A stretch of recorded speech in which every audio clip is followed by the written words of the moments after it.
성문 어귀에 나병 환자 4사람이 있더니 그 친구에게 서로 말하되, 우리가 어찌하여 여기 앉아서 죽기를 기다리랴? 만일 우리가 성읍으로 가자고 말한다면 성읍에는 굶주림이 있으니 우리가 거기서 죽을 것이요, 만일 우리가 여기서 머무르면 역시 우리가 죽을 것이라. 그런즉 우리가 가서 아람 군대에게 항복하자. 그들이 우리를 살려두면 살 것이요, 우리를 죽이면 죽을 것이라 하고 아람 진으로 가려 하여 해질 무렵에 일어나 아람 진영 끝에 이르러서 본즉 그곳에 한 사람도 없으니 이는 주께서 아람 군대로 병거 소리와 말 소리와 큰 군대의 소리를 듣게 하셨으므로 아람 사람이 서로 말하기를, 이스라엘 왕이 우리를 치려하여 햇사람의 왕들과 애굽 왕들에게 값을 주고 그들을 우리에게 오게 하였다 하고 해질 무렵에 일어나서 도망하되 그 장막과 말과 나귀를 버리고 진영을 그대로 두고 목숨을 위하여 도망하였습니다.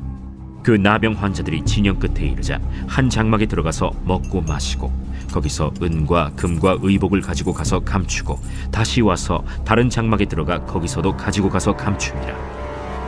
나병 환자들이 그 친구에게 서로 말하되, 우리가 이렇게 해서는 아니 되겠도다. 오늘은 아름다운 소식이 있는 날이거늘 우리가 침묵하고 있도다. 만일 밝은 아침까지 기다리면 벌이 우리에게 미칠지니 이제 떠나 왕국에 가서 알리자. 하고 가서 성읍 문지기를 불러 그들에게 말하여 이르되, 우리가 아람진에 이르러서 보니 거기에 한 사람도 없고 사람의 소리도 없고 오직 말과 나귀만 메어 있고 장막들이 그대로 있더이다. 그가 문지기들을 부르매 그들이 왕궁에 있는 자에게 말하니 왕이 밤에 일어나 그의 신복들에게 이르되, 아람 사람이 우리에게 행한 것을 내가 너희에게 알게 하노니 그들이 우리가 줄인 것을 알고 있으므로 그 진영을 떠나서 들에 매복하고 스스로 이르기를 그들이 성읍에서 나오거든 우리가 사로잡고 성읍에 들어가겠다 한 것이니라. 그의 신하 중 한 사람이 대답하여 이르되, 청하건대 아직 성중에 남아있는 말 5마리를 취하고 사람을 보내 정탐하게 하소서. 그것들이 성중에 남아있는 이스라엘 온 무리 곧 멸망한 이스라엘 온 무리와 같으니이다. 그들이 병거 둘과 그 말들을 취한지라. 왕이 아람 군대 뒤로 보내며 가서 정탐하라. 그들이 그들의 뒤를 따라 요단에 이른즉 아람 사람이 급히 도망하느라고 버린 의복과 병기가 길에 가득하였더라. 사자가 돌아와서 왕에게 알리니 백성들이 나가서 아람 사람의 진영을 노략한지라.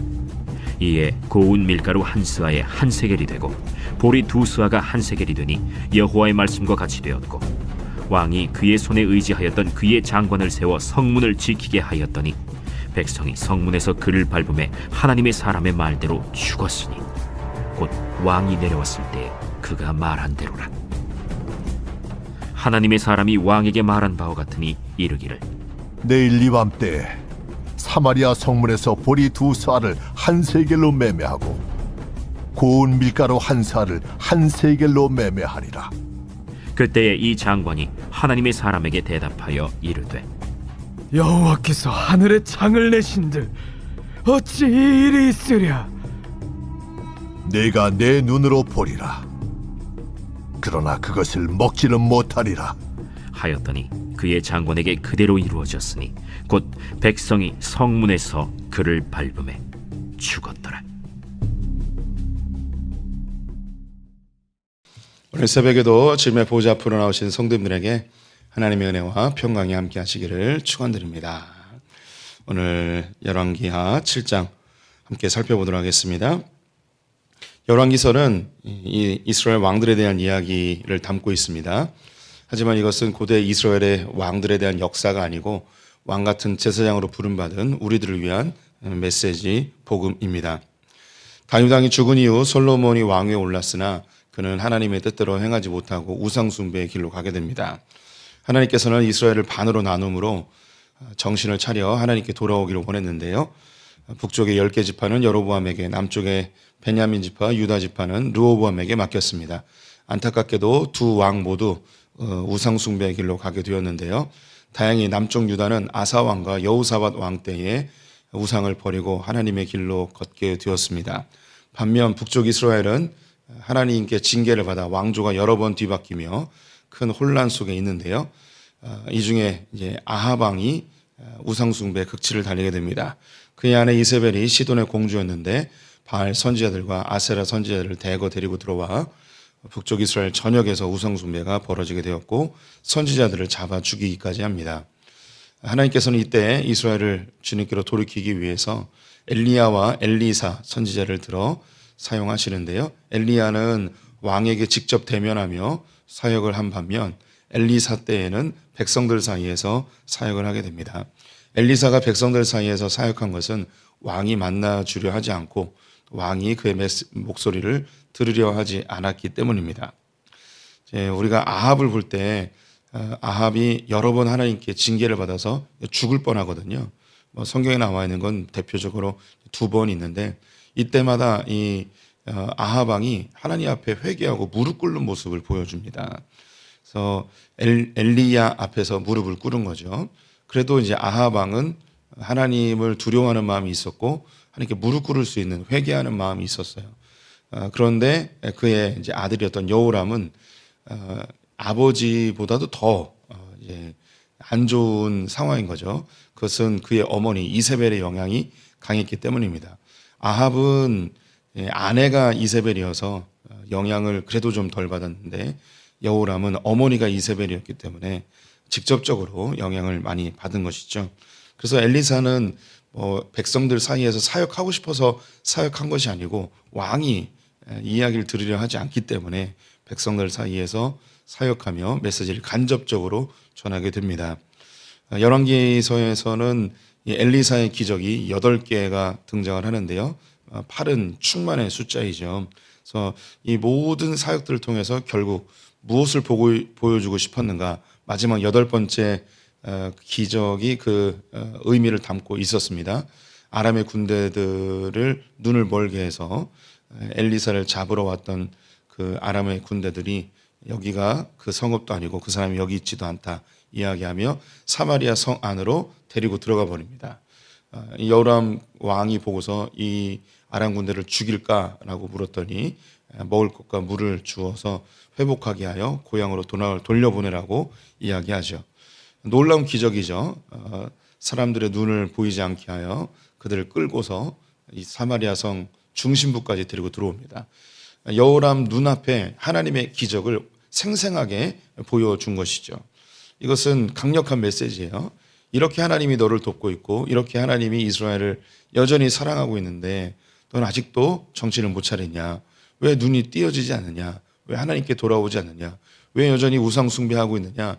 이 메시지를 생생하게 기적으로 그 두 눈앞에 보여주게 된 것이죠.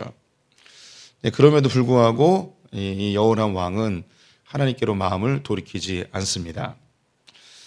그리고 이제 오늘 읽었던 본문 사마리아 성이 아람 군대에 의해서 완전히 포위되는 장면인데요. 사마리아 군대가 눈이 멀어서 사마리아 성 안으로 들어왔을 때는 베나닷 1세였습니다. 그리고 이 아버지가 죽은 이후에 베나닷 2세가 사마리아를 다시 정복하기 위해서 군대를 이끌고 왔죠. 사방을 에워싸고 식량과 물을 바닥내게 해서 그 사람들이 스스로 항복하게 하려는 전략을 세웠습니다. 사마리아 지형들을 보게 되면 언덕 위에 산 위에 세워진 성읍입니다. 이 산 위에 세워진 성읍이기 때문에 주변으로 이 아람 군대가 포위를 하면 이 성은 완전히 고립되게 되는 것이죠. 그래서 이 안에서 먹고 살기 위해서 모든 걸 다 잡아먹는 상황이 되어버렸고 먹을 게 없으니까 비둘기 똥이 그들의 식량이 되어버리기도 하고 급기야는 서로 자식을 잡아먹는 일이 발생하게 되었습니다. 자식을 잡아먹는 모습을 보고 여호람 왕이 옷을 찢으며 애통해하죠. 그런데 여기서 신기한 게 이 모든 원인을 엘리사에게로 돌리고 엘리사를 잡아 죽이라고 군대를 보내게 됩니다. 엘리사는 이 상황을 알고 군대 장관을 보고서 그에게 예언해줘. 하나님께서 이 사마리아 성을 구해줄 것이다. 그래서 식량이 너무 풍족해질 것이다. 이런 이야기를 했더니 그런 일이 어떻게 일어나겠냐고 이야기하며 신뢰하지 않죠. 그리고 돌아오게 됩니다. 이제 그 사이에 이제 사마리아 성에 무슨 일이 벌어졌는지 오늘 본문에 나와 있는데요. 우리가 뭐 주일학교 다닐 때 많이 들어봤을 만한 내용입니다. 사마리아 성은 아람 군대에 완전히 포위돼서 먹을 것이 다 동이 나 버렸습니다. 자식을 잡아먹는 상황이 되었죠. 이 일은 성문 밖에 있었던 나병 환자들에게도 동일하게 벌어졌습니다. 나병 환자들은 성 안에 살 수 없습니다. 강력한 전염병이었기 때문에 진영 밖에서 살게 되었는데요. 이 사람들은 자신들의 가족들이 아침 저녁으로 갖다 주는 음식이나 혹은 구걸을 해서 던져주는 음식을 먹으며 생활을 하였습니다. 그런데 오고 가는 사람이 없으니까 자기 가족들도 성 안에서 나올 수가 없으니까 그들은 굶어 죽게 된 거죠. 여기서 굶어 죽는 것이나 성 안으로 들어가서 죽는 것이나 이게 매 한 가지다. 그럴 바에는 음식이 있는 아람 군대에 가서 우리가 좀 음식을 구하자. 그 사람들이 죽이면 우리가 죽는 거고 양식을 구하면 그래도 우리가 목숨을 연명할 수 있지 않겠는가 하며 목숨을 걸고 아람 군대로 갔습니다. 해가 질 무렵에 갔는데요. 놀라운 일이 벌어졌습니다. 군인들이 아무도 없는 거예요. 그래서 이곳저곳을 돌아봐도 다 없는 거죠. 그들이 말과 나귀와 장막을 그대로 놔두고 갔습니다. 장막 안에 들어갔는데 더 놀라운 건 은금을 다 놓고 간 거예요. 너무나 신기해가지고 먹고 마시고 은금과 의복들을 가져와서 자신들의 움막에 갖다 놓고 또 다른 장막에 갔는데 또 아무도 없으니까 또 다 가져와서 자기 움막에 숨겨놓고 이걸 뭐 몇 번 반복했겠죠. 그러면서 서로들 이야기하는 거예요. 우리가 이러면 되겠냐. 이러다가 우리가 천벌받지. 이 놀라운 소식을 빨리 사마리아 성에 들어가서 알리자. 그래서 성 가까이에 가서 진영 안으로 들어갈 수 없으니까 성문 문지기에게 여보시오. 지금 큰일 났어. 무슨 일이냐. 아람 군대가 다 도망갔어.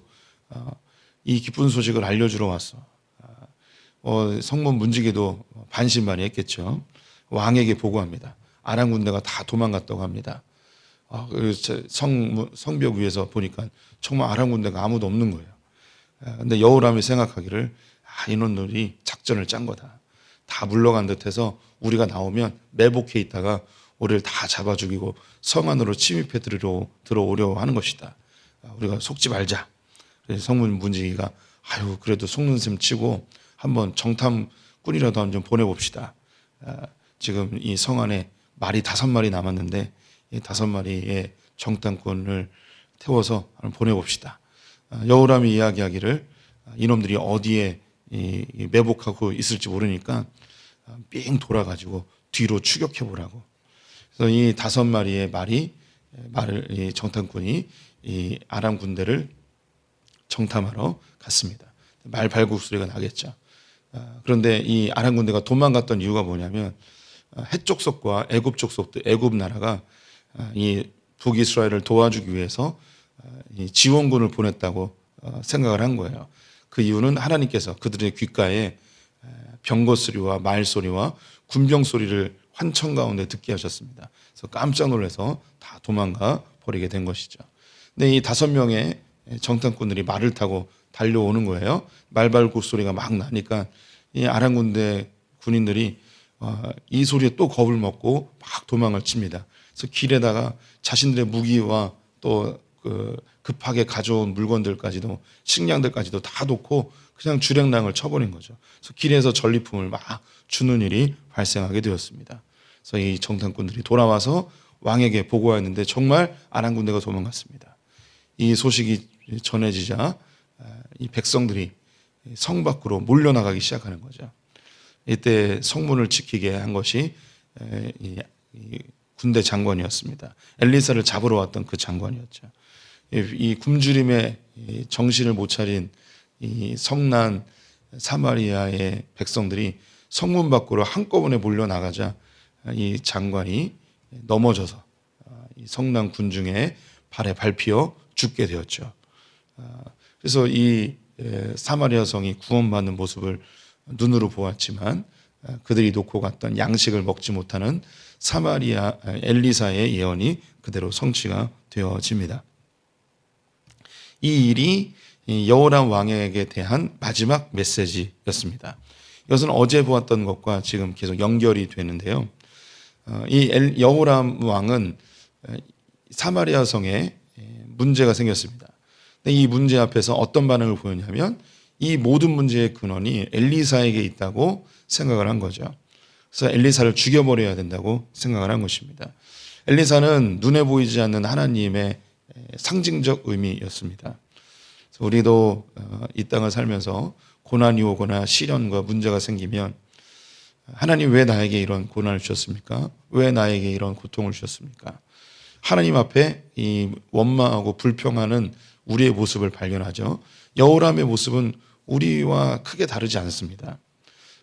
예수를 알지 못하는 사람들, 이 세상의 많은 전쟁이나 기근과 질병 등을 보면서 하나님이 살아계시다면 왜 이런 질병을 주십니까? 하나님이 살아계시면 왜 전쟁을 막아주지 않습니까? 하나님이 계시다면 왜 저 아프리카의 어린아이들이 굶주려 죽어갑니까? 이렇게 하나님 앞에 원망하고 불평하죠. 그리고 하나님은 계시지 않는다. 하나님은 믿을 만한 존재가 아니다. 이것은 다 신화이고 가짜다. 이런 반응을 보입니다. 우리도 유사한 반응을 보이면서 하나님을 갈기갈기 찢어버리고 예수 잘 믿다가도 고난이 오거나 시련이 오면 질병이 오면 가까운 사람의 죽음을 보면 하나님이 안 계시다 이야기하고 하나님을 떠나버리는 그 모든 원인이 하나님에게 있는 듯 우리가 하나님을 갈기갈기 찢어버리는 것이 우리죠. 예수님이 이 시대에 왔을 때 우리는 어떻게 반응할 것인가? 율법학자들과 바리새인들과 똑같습니다. 그 예수를 칼로 찌르고 채찍질해서 갈기갈기 찢어 죽인 것처럼 우리도 똑같이 하나님이 예수님이 이 땅 가운데 오면 우리도 똑같이 죽일 사람들입니다. 우리가 예수님을 죽였던 바리새인들과 크게 다를 거라고 생각하면 절대 안 됩니다. 우리는 다 똑같아요. 한 가지 감사한 것이 있다면 하나님의 은혜로 우리가 구원받은 자들이라는 것이죠. 우리 성도님들의 삶의 문제들을 하나님이 우리에게 내리신 것이 아니고 우리의 죄 때문에 고난과 시련이 우리 가운데 침입해 들어왔습니다. 창세기 3장에 나와 있는 아담과 하와의 범죄로 가시덩굴과 엉겅퀴가 나게 되었고 사람들은 수고해야 되고 여인들을 악이 낳는 고통을 더하게 되었습니다. 우리의 삶에는 모든 이 고난의 문제들이 이 죄로 인하여 유입되게 된 것이죠. 그런데 하나님께서는 이 죄의 문제를 해결하여 우리의 고난의 문제를 근본적으로 막아주시길 원하십니다. 그래서 예수님께서 이 땅에 오셔서 죄의 문제를 대신 해결하시어 죽으셨죠. 주님이 오신 것은 우리를 멸망치 않고 구원에 이르게 하기 위함입니다. 우리를 살리기 위해서 예수님이 오셨죠. 이분을 믿기만 하면 우리는 그 고난으로부터 해방되어지고 주님 주시는 참된 평화와 안식과 자유를 풍성한 삶을 누리게 되어 있습니다. 오늘 이 본문에 예수님의 그 십자가의 사역이 그대로 드러나 있어요. 아람 군대들이 하나님의 기적적인 방법으로 다 도망가 버렸습니다. 이것을 그 당시에 인간 취급을 받지 못했던 나병 자 4사람이 이것을 가장 먼저 알게 되죠. 그리고 그들은 뭐라고 고백하냐면 오늘은 아름다운 소식이 있는 날이거늘 우리가 어찌하여 침묵하겠느냐. 아름다운 소식, 복음인 거죠. 이런 복음이 우리에게 왔다. 이걸 어떻게 우리가 가만히 있을 수 있겠느냐. 이것을 사마리아 성에 알리자. 그런데 여호람 왕은 이것을 그냥 받아들이지 않죠. 확인해 보려고 하죠. 백성들은 이 아름다운 소식으로 인해서 구원을 받게 됩니다. 그들은 죽음을 눈앞에 뒀는데 살아나게 된 것이죠. 만약에 여호람 왕이 이 소식에 대해서 완전히 마음을 닫아버렸다면 그들은 그렇게 공포에 휩싸여 사마리아 성에서 굶어 죽었을 것입니다. 이제 여기 계신 우리 성도님들은 그래도 하나님의 은혜로 이 기쁜 소식을 듣게 되었고 또 반신반의하고 정말 뭐 예수 믿으면 구원 받겠어, 예수 믿으면 정말 복 받겠어, 예수 믿는다고 뭐 내 삶이 바꿔지겠어 라고 반신반의하는 여호람 왕처럼 우리 한번 확인해 보자 하면서 의심에 가득한 눈빛으로 교회에 왔던 분들이 우리 가운데도 있을 거예요. 여전히 주일 예배에는 하나님을 전적으로 신뢰하지 못하고 반신반의하면서 가족을 위해서 그냥 부인이 가자고 하니까 그렇게 따라오는 분들도 여전히 많이 있습니다. 그럼에도 불구하고 교회에 오는 것 그 자체가 정말 놀라운 일이고 너무 감사한 일이죠. 우리 여기 계신 성도님들은 이 기쁜 소식에 반응하신 분들입니다. 하지만 여전히 이 세상 밖에는 그리고 우리 성도님들의 가족들 중에는 이 기쁜 소식을 받아들이지 못하고 인생의 두려움과 염려와 근심과 고통 속에 살아가고 있습니다. 우리 성도님들이 예수 믿는다고 모든 고난이 다 사라지는 건 아닙니다. 하지만 이 고난이 새롭게 해석되어지고 이것이 나에게 유익이고 나를 정결케 하고 하나님께 가까이 가게 하고 나를 성장시키는 도구라는 것을 새롭게 바라보게 되죠. 예수 믿지 않던 이 세상 모든 사람들은 다 고난 중에 살아갑니다. 왜냐하면 이 세상이 죄로 오염되어 있기 때문이죠. 그런데 세상 사람들은 이 고생이 고생으로 끝나지만 우리는 이 고생이 고난으로 받아들여지고 이 고난이 우리에게 영광의 면류관이 되어진다는 것입니다. 우리 성도님들 정말 예수 믿기 잘하셨습니다. 우리는 죽음의 세상 속에 살아가고 있고 모든 인류가 멸망 속에 살아가고 있습니다. 이 가운데 기쁜 소식이 전해졌습니다. 사망이 떠나갔다는 거죠. 죽음이 더 이상 그 효력을 발휘하지 못한다는 예수 그리스도의 십자가로 우리의 죽음의 문제가 다 해결됐다는 이 놀라운 기쁜 소식을 우리는 영접했습니다.